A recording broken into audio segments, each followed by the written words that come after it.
growth mindset. And so, we have mentioned this before because this is something Pastor talks about all the time. But basically, we and the church and Sunday school, everything, God designed it to grow. Yep.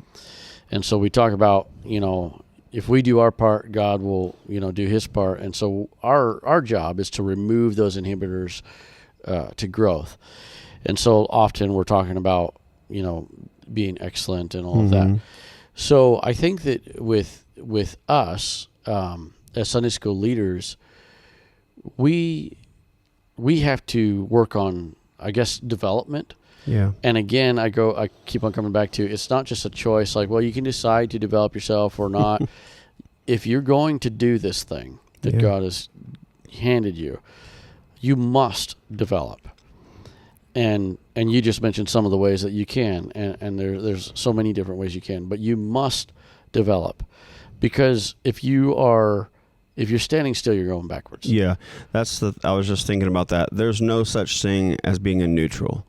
You're either rolling backwards down that hill or you're moving forward. Yes. So if you feel like, I'm in a place where we haven't been going much, we're kind of you're not in neutral. You're always either going backwards or moving forward. And so we always need to be striving to be better and investing and having that growth mindset. Because like you said, nothing God created did he create it for it to not grow. Everything he created, it was to grow. I mean, think of the basics. We think about plants, think about human beings. I mean, all grow. Some of us grow a little bit more one way once we get older.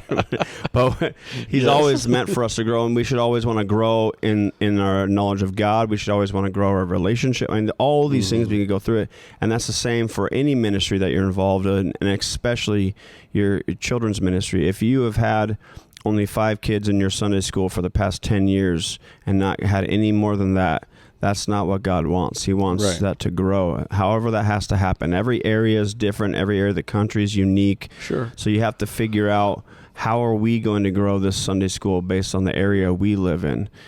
Some places they can run, I think Brother Booker does buses where they're driving like 45 minutes one way and stuff like that. And the logistics of that, I can't even imagine how that would work, and the fuel and stuff. In some areas they can do that. Some areas don't have that ability to do that. I mean, here we do a bus locally that goes into Centralia and Chehalis, which is pretty close to each other, but that's what we have the ability to do. People go do outreach on the weekends to go and talk to these kids as parents and stuff like that.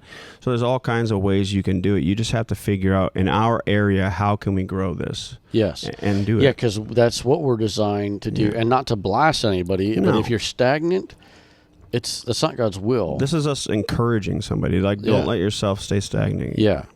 And so the other part of this with growth is, when you are like working out physically, when you're lifting weights, right? Yeah.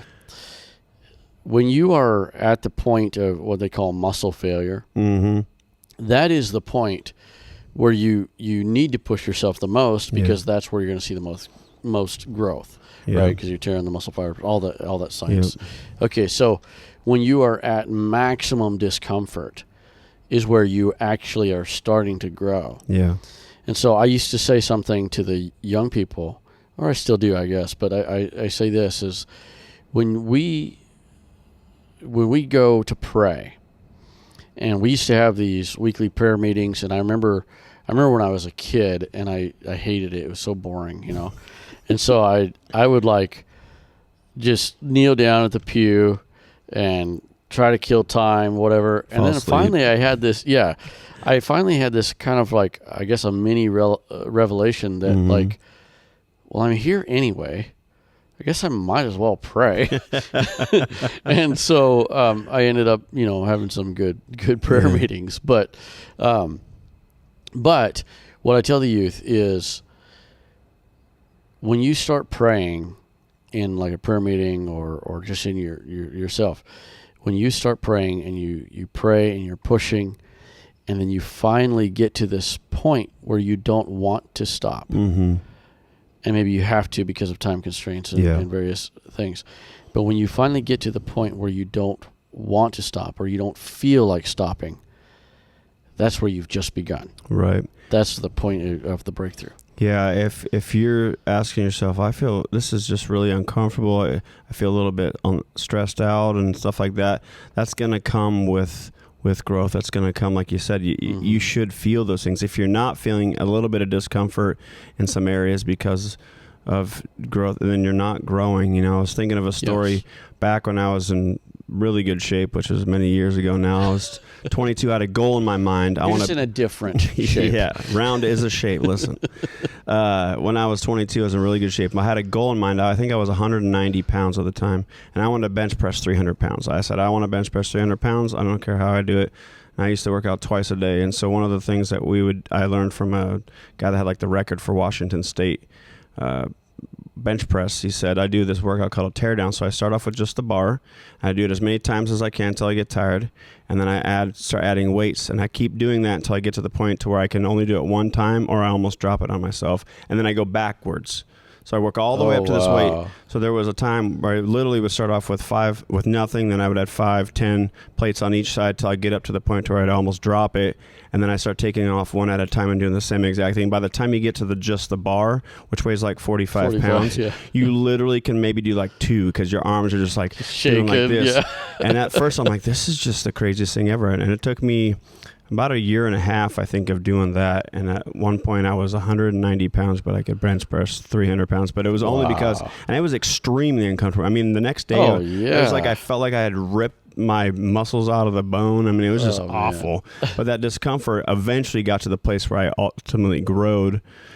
And I literally, but I ultimately got to the place where I had grown, and it would never have been possible if I not have been uncomfortable. Yeah. And so if you have these places that you are envisioning that God's placed in your heart, like this is where God wants to take our Sunday school, you have to know to get to those high places, to reach those big high achievements, it's going to take a lot of discomfort along the road, and it's not going to happen overnight. Right. It's going to take a lot of work, sometimes months, sometimes maybe even years of work to get to that place where God's ultimately wanting to take you or your Sunday school. Yeah. I think I wrote something that's already gone, but the growth is always preceded by discomfort. Yep.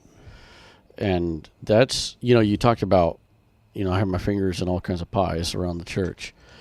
And that's been kind of the story of my life in church ministry is I have always been uncomfortable. Yeah. I mean, I think it started when I started playing drums. He wasn't even pastor at the time, but pushed me to play drums. And I was so uncomfortable. And I wasn't any good. I mean, I would practice a minimum of 2 hours a day. Mm-hmm. When I was like 14-ish, I started practicing 2 hours a day. Hey, when I started church 14 years ago, you were awesome at drums. Yeah. There's a whole nother level now. Yeah. Listen, Pastor, if you ever listen to this podcast, when you get Gabe back in the cage, just saying. My son has surpassed me. He's very talented. Yeah.